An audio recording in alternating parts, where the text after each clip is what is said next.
I traded in a bunch of gear to get this. And I started to open it, but then the box and the unboxing seemed so pleasant, I thought I'd stop and let, if anybody who hasn't seen it so far, see what the experience is like. Now, I've never gotten a lens from Sony. Actually, I don't own a G Master lens, but I've never gotten a lens from Sony that came nicely packaged like this. Inside the box is the typical bunch of manuals and so on, which I won't read any of these, but that's it. So it's a 50mm f1.4, and this is a nice bag. I don't know if I'd ever use this. I just have the lens in the cupboard somewhere, but it's a nice bag, really nice bag. And if I'm gonna keep the bag regardless, but this is really nice. The bag has its own strap. The strap quality isn't terrible. It's not terrible at all. And inside, that's the lens right here, with the hood, with the rubber tip, and looks like it clips on like this. Nothing else in the bag. No other pockets, I don't think. Maybe you could put a label here or something. And this could probably fit on your belt. Yeah, maybe a belt could go through here and it sits on your side. I would never use it like this, I don't think, but you know, I just think this was really nice. All right. And here's a lens. It's the first time I'm taking it out, first time I'm holding it. And look at that, that is fantastic. I'll bring it closer. That is fantastic. Just gorgeous. Absolutely gorgeous. So on B&H right now, you can get it for $995. And if you have a B&H credit card, you won't even pay the taxes. So you'll get it for just that, $995. The only catch is you have to have an EDU account. You have to be a teacher or a student. That's fantastic. Absolutely fantastic. Fantastic. That clips into place. I like that. That's satisfying. Okay, so it's not just your regular clip in. There's a spring-loaded clip here. All right, bring it closer. Oh, that's pretty cool. And then this way, same thing. You press this to release it. That's awesome. Absolutely awesome. All right, let's see how it looks on the camera.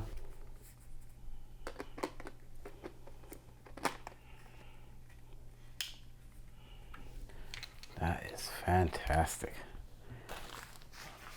Fantastic. Doesn't feel that heavy. I probably won't use it with a cage at all, but that's fantastic. Fantastic. The only thing is, I always wonder if I'm ever going to use this aperture, this aperture ring. But today I was taking some pictures with a manual lens that I adapted to on a Sony, an old, maybe 20-year-old lens, I think it is, and it was fantastic just to change the aperture with the aperture ring. So I get the appeal of it. I'll see if I actually do that with these modern lenses, because I already customized one of these buttons to control the aperture. But that is nice. A hard push in here gets it to automatic, and I think you can lock it this way. Oh, there you go. So you can't shift it out. And then here it still takes a little force to go from automatic to f16, and then all the way to f1.4. You can't lock it. You can only lock it in automatic mode. All right, so that's it. 2 customized buttons and AF MF switch and this D-click. Okay, let's try that. All right, so it's okay, turn smoothly, and then if you turn the click on, clicks again. Okay. All right, does it still click past 16 to A? Let's see. It does. Okay, you know you're in A. So it doesn't matter if the click is on or the click is off, it still forces, it takes some force to go from F16 to automatic mode. All right, that's so cool, man. All right, and there's I was gonna make a separate video, but there's another unboxing I wanted to do. This is from also B&H, and it's a Sigma 24 to 70 f2.8. I wanted to get the Sony, but it was really too expensive. And both these lenses I got from trading in a bunch of stuff I wasn't using. I think the Sony is nice, but not $1,000 better than this Sigma, which I think is a good deal. You can get this now on B&H for about $1,000 and something with the EDU discount, and again with the B&H credit card, you don't have to pay taxes, which is awesome. All right, so I have not looked at it yet, aside from what I saw on YouTube. And in here we have the usual manuals, which I won't look at. I might register the lens though, so yeah, I'll register the lens. And then the strap for the bag. If we compare both of these, this is a bigger lens anyways, but both bags are nice. I wouldn't say one is nicer than the other. Both bags are fantastic. Good quality, it should last you a long time. Awesome, awesome. All right. This has a little bit more padding though, I think. Yeah, but this is well padded too. I wouldn't chuck this around with the lens in it, either of them. But this has more padding around here. All right, so let's take this off. And that's it, nothing else in here. That's a good bag though, really good bag. Larger lens hood compared to the smaller Sony. All right, you notice that. And this one has, actually no, it has a button too. That's really cool. It has a button too. Looks like, I don't see where it engages. Let's see. Oh no, it engages right there. It engages right here.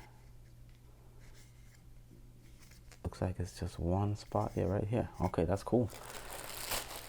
And more padding. And this is the lens here. This is it. That is awesome.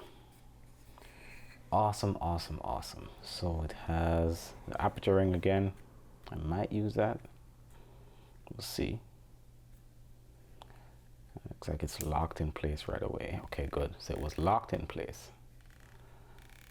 All right. And then you lock it there. Okay.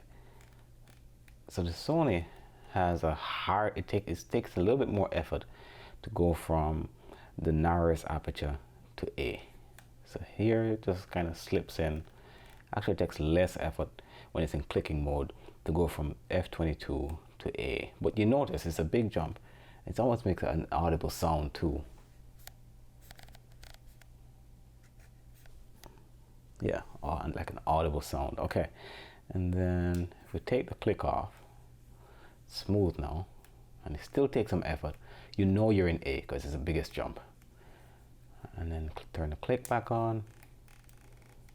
Okay, and then you can lock it in automatic mode.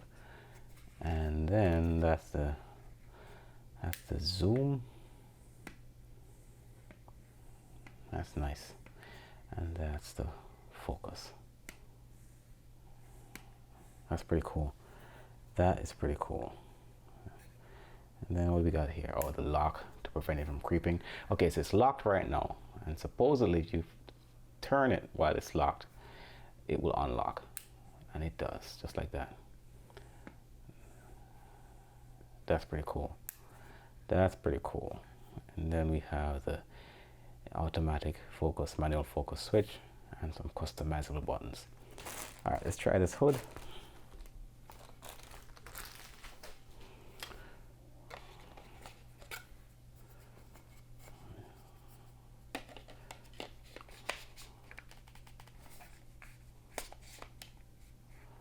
Okay, it doesn't click in place like the Sony. It's supposed to. Let me see. Oh no, it does click that way. Okay, cool. And that's staying on there unless you press that button. That's cool. All right, now in storage, let's see. Oh no, it does. But it's not as audible as the Sony. It's not as audible, but it's there. It's there. It's there. It is there. That is so cool. That is so cool. All right, let me compare these two with their lens hoods. All right, so that's the Sony. All right, so that click is louder. Let me bring it to the mic. All right, and then with the Sigma, I don't have a preference. Maybe the louder one is a bigger indicator that it's locked in place. Maybe, but then again, all the other lenses I have with hoods, they don't have any kind of button to unlock or take the hood off, so it's fine. I don't have a preference either way, but let's see how it looks on the camera. I should mention that I traded in the stuff I wasn't using on KEH. See, I don't like that at all. You gotta press the button under here. Oh, but don't forget that there's a button on this. All right, I rarely use lens hood anyways, but look at that. Now this is noticeably heavier for sure. But I probably only use this for video, I think. But that is noticeably heavier for sure. And that's it. Let me compare both of these. All right, I'm really happy with this, man. So in essence, I didn't have to come out of pocket with any of these, because I traded in all that stuff. And I was afraid or nervous to trade in all that stuff because I was thinking maybe I'm wasting money because I spent more money than what I'm gonna get for the stuff. But if they're just gathering dust and I can get lenses that can replace them that I'm gonna use more often, I think that's a better deal than just spending more money to have more stuff in a cupboard somewhere. I can't afford to just have these things piling up. So I'm gonna definitely use these more than the ones that I sold. And the ones I sold were the 200 to 600 lens for Sony, the 18 to 135 kit lens I had for about 3 or 4 years, and 85 1.8 full frame Sony, 50mm 1.8, and an old Canon lens I had, and the Tamron 28 to 75. All right, so that's it, man. 2 great lenses, traded in a bunch of stuff with KEH, and got these 2 from B&H. Cool.